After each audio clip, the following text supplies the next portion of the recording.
Welcome back to another video. In this video, we have yet again Mr. Ryan to join the call. A little bit about him. So he's now one of the main coaches here in the recruiter school. But before that, he actually joined me and joined our agency where I basically taught him from scratch how to be an amazing rock star recruiter where he didn't have any previous experience prior. Now, the crazy thing is he's still killing it now, but we really kind of wanted to highlight one particular month where I think he did about over $80,000 gross in placements. That I think that was about 4 or 5 placements per month, which is insane. And this was within like his first year working together with me. And I thought it would be a good kind of experience or maybe an opportunity for you all to just hear from him, like some of the things that he learned, the big takeaways or advice that he wants to share with you on how he was able to make that happen and how he's still able to do consistent placements afterwards, right? So Ryan, thank you so much again for being on the call. Yeah, thank you so much. I'm happy to be here. So I guess I did the intro for you. Why don't we just get into it? Like I think doing one placement would be a dream for a lot of people, but doing 2, 3, 4 plus is insane. It's like a fantasy land for 99% of people out there. And so people, including me, want to know how you are able to just have a monster month. And I'm sure you have a lot of great nuggets to be able to share. Yeah, absolutely. I'm looking forward to it too. And one thing I will say is, well, yes, it was like a super successful month having it all kind of happen that one time, but it wasn't like all the work I put in was that month. And it was a much longer time frame. Just being consistent, doing the right things day over day, all ended up leading towards this really strong month. So a lot of lessons I learned in there, not only in the lead up to that, but also when you're in the craziness of managing the offers, interviews, and things like that. But yeah, learned a lot of things, happy to share and excited to get into it. Perfect. So why don't we go over the first lesson? So putting yourself in others' shoes. So what does that mean to you, Ryan? Yeah, it means a couple of things. And one thing that I always like to remind myself as a recruiter is that we are not important. And I know it sounds kind of silly to say, I think recruiters are awesome and very important people in the business world. But when you think about combining a client or hiring manager who's looking for a person to fill their role and a candidate looking for their next job, those are the two most important people in the room. We are just meant to be a facilitator to connect those two. We should not be the center of attention. And so when you're going through talking to clients, talking to candidates, remember the emphasis and the attention should be on them and not necessarily on you and what you're doing. Another thing too, when you think about interacting with clients and candidates is the golden rule. Treat others the way you want to be treated. Are you struggling with getting responses from clients? Are you an established recruiter who is struggling to break 6 figures and beyond? Are you looking to start recruiting part-time and you don't know how? Do you feel burned out and stuck spending hours and hours each day in manual tasks like sourcing and outreaching and feeling like you have no time to actually run and grow your business? I am absolutely happy to announce that we have launched our own recruitment, educational, and coaching program to help you on your journey. We made sure that everything I've learned in the past 10 years, the tips, the strategies that really helped me build multiple 7 figures of placements on my own desk with some of the best companies in the world will be included in there. We'll also be including things like how you can build an acquisition system that brings in clients every month to your agency hands-free, how you can maximize the probability of a positive close during negotiations, how you can automate and outsource your day-to-day operations so that you don't have to spend hours per day researching or sourcing, how you can figure out the new and modern way to scale your agency that minimizes risk and maximize your upside potential. And we've also included much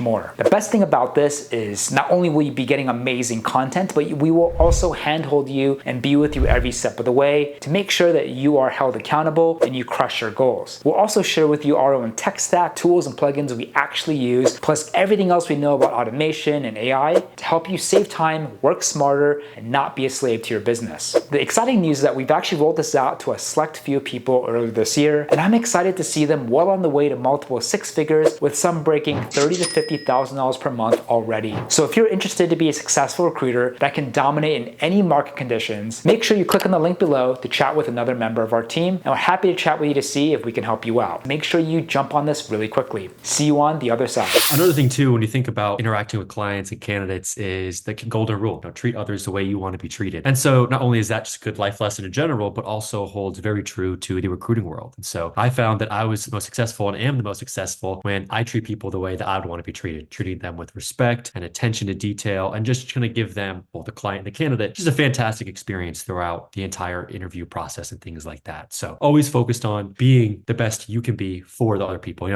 It's kind of silly to say as well, but it is almost like a customer service job. Like our goal is to make them happy, to make them excited, and to work them through the interview process. And lastly, fighting for what's important. And I think this really comes especially important towards the later stages when they're getting thick into the interview, some offer negotiations, is you got to be essentially that cheerleader for both sides, but specifically the candidate. If the candidate is looking for a higher salary or they want want to maybe adjust a portion of the role, maybe make it more hybrid or remote. Make that known, fight for that. Act as if it was you who wanted those things. And so anytime that you can go to bat for your candidate to get them a better offer, or, a better position or better deal, absolutely. That's the name of the game. That's our job. So I'll just kind of summarize there, all about putting yourself in other shoes. Remember that, we're not the star of the show here. We're not, the main actors. We're here just to help facilitate the new relationship between the client and the candidate. What are your thoughts, Preston? I love the golden rule, Ryan. Treat people the way you want to be treated. At the end of the day, we're here to provide a 5-star white glove service. And it's not so much doing what we have to do at that moment, but it's also making all the parties feel like we're professional. We honestly care about them, and we're doing whatever we can in their best interest, not ours, to get them to their ideal solution, right? And if it works out, fantastic. If it doesn't, you still want them to walk away being like, man, working with Ryan, that was awesome. And I really felt like he was fighting for me, even though we also know that he has a relationship with the direct hiring manager as well. So I think that's super, super key. And then again, just be empathetic. I think when it comes to the candidate's point of view, getting a job, guys, is a big deal. And I think as recruiters, sometimes it's easy to forget that. And you're like, oh my God, why is this candidate taking so long? Why do I have to talk to his wife? Why does he have to talk to his grandparents, his uncles, all his friends? Like, of course, we want them to make decisions now, but sometimes it's just easy to forget that, my goodness, getting a new job is a huge life decision. And for most people, it's completely normal to run it by their friends and their family and stuff like that, right? So I think, again, putting yourself in their shoes, be empathetic, understand their perspectives will just help you so much as a recruiter. So 100%. fantastic points. Next slide. Never stop pushing. Ooh, I kind of know what you're going to talk about, Ryan, but please elaborate. Yeah. So consistency is the name of the game. 100%. You got to keep pushing, especially when things are going well and you think, oh, maybe I can let my foot off the gas. I got a couple interviews, got a couple offers. Absolutely not. Well, yes, to definitely take time to celebrate those things and, reward yourself. But as we always say in our agency, it's not over until it's over. Just because you got a final interview, that's awesome, but it's not over yet. Just because you got a signed offer, you're almost there, but it's still not over yet. We always say it's not over until the check or the cash hits your bank account. So many things can go wrong. So many things can go haywire that you're just not expecting. And before you celebrate too soon and start getting too excited about how am I going to spend my placement fee, how am I going to spend my check, wait until the fee hits the bank before you really start thinking about that. Because we've all had situations where we have a candidate sign the offer, but then they decide to go somewhere else, or they even sign the offer, start the job, and then they quit a couple days in. You never know what's going to happen. And again, it's not over until it's over, until that check hits your bank. So always keep consistent. Even when things are going well, keep consistent. Things are going poorly, even more so, keep consistent. So I could just keep saying it over and over and over, all about keep pushing until it's finally done. And another thing that comes into mind when we're talking about always keep pushing is always try to keep that forward momentum. And so whenever you talk to a candidate about getting them scheduled for an interview, or they're later in the interview, or we're talking about an offer, always set some concrete and tangible next steps. Don't just leave it off as, oh, okay, well,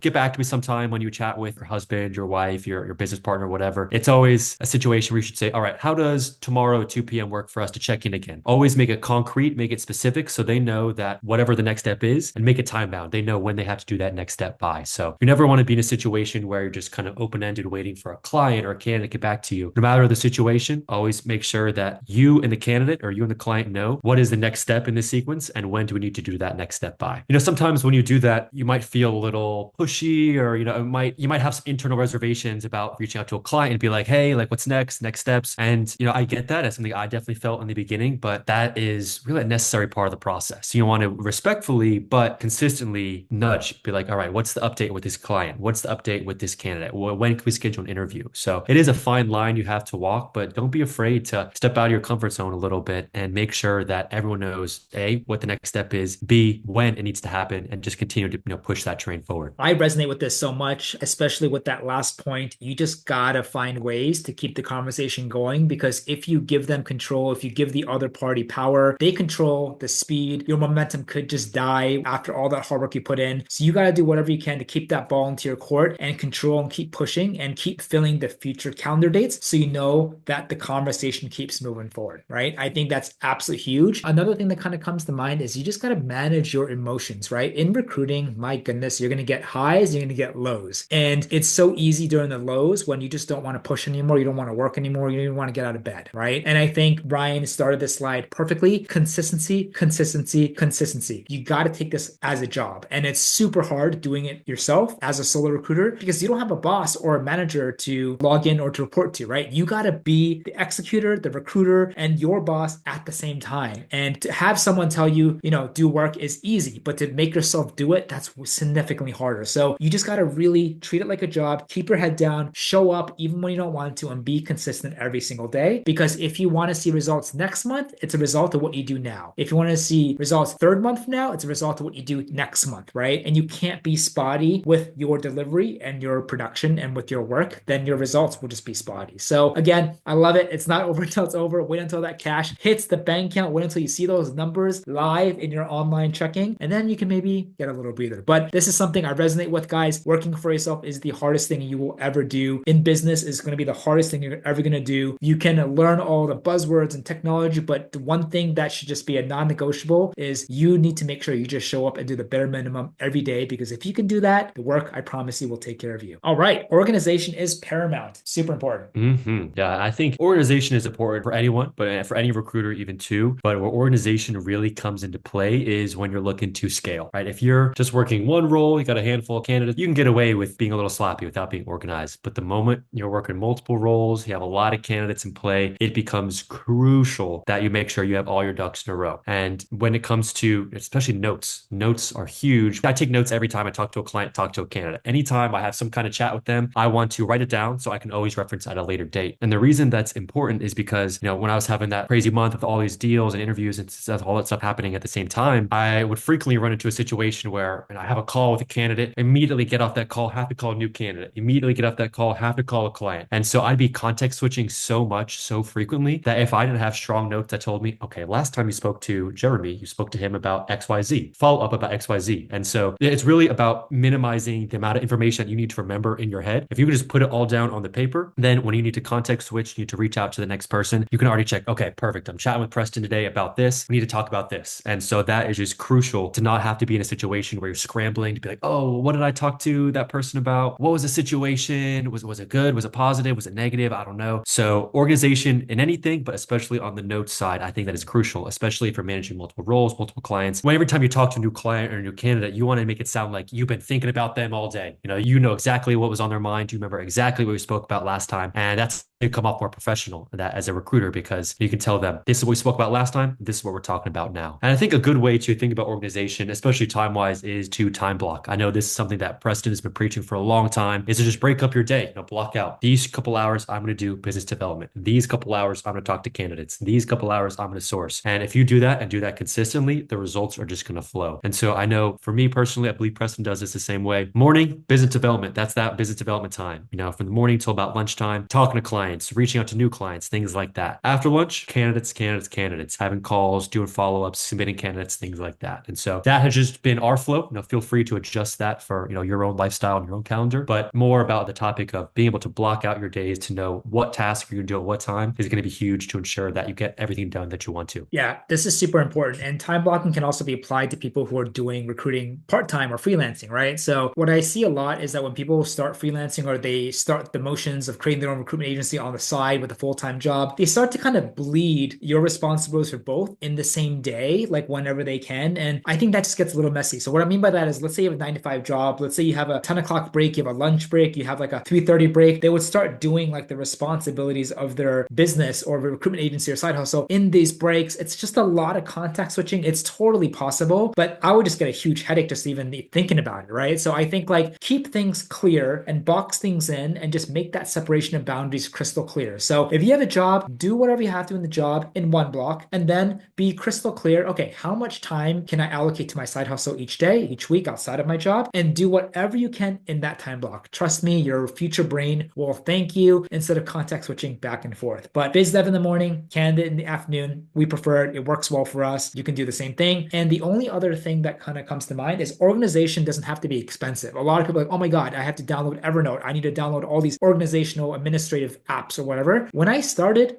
just with a piece of paper, Google Sheets, Google Excel. All of these are free, right? You just have to be crystal clear with your notes and just keep track and follow up with it daily. So don't get overcomplicated. No need to buy buy all these crazy different types of journals or whatever. Just keep it simple. But yes, once you start having more than one client and more than one job, you're going to have to stay on top of it. And so whatever tool, whatever worked before in the past, or it's currently working for you now, embrace it because you're going to need it in recruiting. Absolutely. Ask the tough questions. Yeah, let's get into it. So a quote that I love and that I think you can really stick by, not only recruiting, but also, in other areas of life too, is it's a sign you should. You think about maybe eating vegetables or, getting some exercise. If you don't want to, that means you probably should do it. And I think that comes into play when it comes to recruiting, because oftentimes you'll be chatting with a client or chatting with a candidate and you just get this feeling in the back of your head that maybe something's off here. Maybe this candidate is kind of less excited about the role than we thought, or maybe the hiring manager is kind of being a little tough to work with. And it's going to be super easy to just avoid it, to not think about it and just hope and pray that nothing hits the wall, nothing hits the fan and things just flow smoothly. But that is a sign that you should talk about it. You should ask about it. And so whether it's with a client or whether it's a candidate, if there's something you think that might be not going as you'd like, just ask. And it kind of goes to that third point about radical transparency. If there's something that's wrong, it's better to know ahead of time, right? We hate for us to just not go out of our comfort zone and not ask about the tough questions. And then later down the line, something happens and the candidate is no longer interested. I think the client is going a different direction. And so if we have that radical transparency and we just be open with them, again, golden rule, just being totally upfront and honest with these people, then we can really dig into what is the actual situation, not just what are they telling me, what does it seem like, but what is really the case. Is my candidate actually excited about this job? Are they actually considering this counteroffer? Ask the tough questions, because that's how you're going to get to the root of these situations before they bubble up. So if there's any situation that may arise, if you get it to it early enough, you might be able to mitigate it and not have it blow up the whole process. But if you just ignore it, kind of, don't listen to that voice in your head, and then later down the line, things could get messy really quickly. So all in all, if you don't want to ask a question, it's probably a sign that you should ask a question to uncover the issue before it gets to be a problem. Yeah, asking the tough questions is super key, guys. We do more than just find resumes and send resumes, right? Like, we're here to create trust with both parties, both the clients and both the candidates. And that's only possible if you ask tough questions. Not to mention, asking tough questions will help you do your job better, right? So for instance, if you're picking up a new role with a client and the client's like, hey, I'm looking for a senior software engineer in New York City with at least 10 years of experience, and I want to pay this person $100,000 a year. Like, that should be a moment where you raise your eyebrows and you be like, you know what? I don't think that exists. Is that really what you want to do? Or are you more open to seeing junior? Because we're specialized in engineering. The data shows that for senior, you got to at least be comfortable paying closer to 200, not 100, right? And so when it comes to picking up roles with clients, you want to really ask tough questions. You want to challenge with authority if you can, because ultimately you have the same goal as the client. They want to hire. You want to find them someone that they can hire. But if you just don't ask questions, you just accept everything, you're going to accept things, possibly a role with terms and criteria that make zero sense. And that's going to just make you look bad if you fail at finding or being able to find or procure any candidates. Same thing with the candidate side. As the candidate goes through the interview process, we're there to become their therapist, their confidant, their friend. And the whole idea is, as they go deeper in the process, they should develop more trust with you. But that's only possible if you dig around, ask them tough questions. Not to also mention, again, the reason why you do that is you uncover, like Ryan said, red flags, because you want to maximize the probability of you being successful, right? So if you don't ask, you will never get. And it's super, super important to practice this to both stakeholders. So, like, the clients come off from the conversation saying, oh, wow, Ryan is like an authority. He knows what he's talking about. I'm happy working with him. And the candidate comes away saying, oh, wow, Preston and Ryan, it feels like they want the best for me. And, they're just making sure that this position is actually a good fit. And if I have like any, concerns or red flags, that they'll do whatever they can to get those addressed, right? And you can't do any of that if you don't ask any of the questions to anybody. So this is super, super, super important, guys. And don't just treat recruitment as, hey, client, here's a resume. Hey, candidate, I'll just talk to you when an offer comes. Like, there's so much work and so much relationship and trust building that we can do. Yeah. And I think the only other thing that comes to mind too that we haven't touched on yet is that if you don't do this, if you don't ask the tough questions, you're going to waste a lot of time. Your own time, your client's time, your candidate's time. Because to say, for example, we're working with a candidate and we know in the back of our head that salary might be off. They want a little higher for salary than we know this client is able to do. And if we're afraid to ask that question and we never ask because we don't go out of our comfort zone, then you're going to have all this time, the candidate talking to the hiring manager, going through interviews, you chatting with them, all just to find out way down the line that the salary was misaligned. And if you had known that up front and asked that question up front, this never would have happened. And you could have spent your time more wisely on different roles, different candidates, things like that. So it's not just about getting out of your comfort zone to, ask the question, but it's about saving you time and saving the candidates and clients time as well. Last slide. Consistency is everything. Yeah. So you can see how important consistency. Yeah. For the second time, Ryan, and just make it super super clear to you all. If you have one thing, you do this, right? So Ryan, Absolutely. how are we going to end this video? What does this mean to you? Oh, got to end the video talking about consistency. I don't think they've heard it enough. I don't think we made the point clear enough how important consistency is. And so, as you had mentioned earlier, Preston, it doesn't matter if things are going well with the business or things are going poorly with the business. Keep your foot on the gas. I remember when I was having that crazy month way back when that we were chatting about earlier, I got my first placement done, and Preston was like, "Awesome, congrats. Can you do a second?" I was like, "Oh, okay, okay, okay." I did my second placement. Preston's like, "Oh, that's awesome. Can you do a third?" I'm like, "This guy, come on." And then I'm like, "Okay, go, go, go." I get my third placement, and he's like, you guys get the point." And no matter if things are going great or if things are going slowly, keep your foot on the gas. Because going back to the earlier point too, things can blow up out of the blue with no idea, right? And so it's not over till it's over. And so even if things are going good and are trending in the right direction, if you want them to keep trending in that direction, keep your foot on the gas, keep going consistent. And I think one thing that's been a helpful mental model for me when it comes to consistency is focusing on the input, not the output. I know they say this a lot in sales, but it's super true because oftentimes your success is not going to be straight up. It's not going to be straight and to the right always. So you're going to have some great months. You're going to have some tough months. And no matter which one you're in, keep it consistent and focus more about what you can do. What can you control in the situation? You can't control if someone's going to respond to your email, but you can control how many emails you send out. You can control how the quality of those emails. And so if you can just keep yourself to a benchmark of, okay, this is what I'm going to put in every single day, every single week, every single month, then the result will naturally flow. Again, going to that last point too about success not being linear. Don't expect it to be linear because it won't be. It just naturally the nature of any business, but also in recruiting. Sometimes they're going to be great. Sometimes they're going to be slow. But if you're the person who's there day in, day out, no matter what, putting, pedal to the metal, being consistent, it can guarantee you that eventually results will come. You have to embrace the journey, guys. Starting a business or side hustle shouldn't be on a 30-day or 60-day or 90-day horizon. You should be thinking about a 5, 10, 20-year horizon. And if you do that, you're going to just get less crazy with the ups and downs and just be a lot more level and even keeled and just easier to be consistent, right? But if you're looking to just do a deal and quit, then I understand how you want to do whatever you can, do shortcuts. You don't care about relationship building, but you want to build this business properly. You want to have a long-term horizon. You want to develop those relationships and you want to treat this like a job every single day, whether you want to or not. Input equals output. Absolutely true. And for me, I don't want you and I don't want us to just be a flash in the pan. I don't want Ryan just to have an amazing month and do 0 deals the rest of the year, right? That could easily happen, but that won't happen if Ryan remains consistent. And that won't happen if you start and you don't give up and stop being consistent, right? So if you want consistent results, your work has to be consistent. If you want spiky and spotty results, then you can just do whatever you want to do, right? You can just wake up on a Wednesday saying, I don't feel like working, wake up on a Friday, I'm going to go out. And then you just don't become disciplined and everything can just fall to the wayside. So I can't overstate this enough. Consistency is actually the secret sauce to success with anything. It's not a crazy tool. It's not a crazy strategy or process. If you want to have an amazing career, amazing job, you want to have a successful business, you have to show up every single day and you have to do the best that you can every single day. That's it. If you were to ask me what my secret to my success is, how Ryan was able to do this and become a top performer, it's absolutely consistency. And I know a lot of you will be disappointed because it doesn't sound sexy. It's not exciting, but it's so